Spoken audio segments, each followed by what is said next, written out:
नमस्कार, आपका स्वागत है ASTV 24 न्यूज नेटवर्क में। हम लाते हैं तेज, सटीक और निष्पक्ष समाचार हिंदी, इंग्लिश और बंगाली भाषा में। देश से लेकर दुनिया तक की हर बड़ी खबर अब इंडोफ्लेक्स व अन्य प्लेटफॉर्म पर लाइव।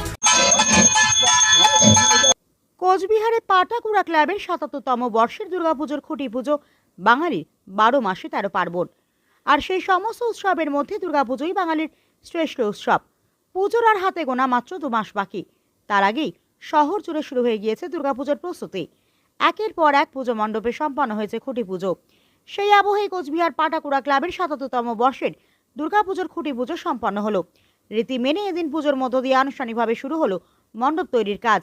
পুজোকে ঘিরে ইতিমধ্যে ক্লাব সদস্যদের মধ্যে দেখা দিয়েছে ব্যাপক উৎসাহ উদ্দীপনা। দর্শনার্থীদের চমক দিতে এবছর বিশেষ থিমের আয়োজন করেছে পাটাকুড়া ক্লাব। এবারের ভাবনায় থাকছে রাজস্থানের আদলে 3D লেজার শো। আলো প্রযুক্তি ও শিল্পকলার মেলবন্ধনে এই বিশেষ আয়োজন দর্শনার্থীদের নজর কাড়বে বলেই আশা উদ্যোক্তাদের। পুজোর দিন যতই এগিয়ে আসবে ততই বাড়বে প্রস্তুতির ব্যস্ততা। For more updates, continue watching ASTV 24.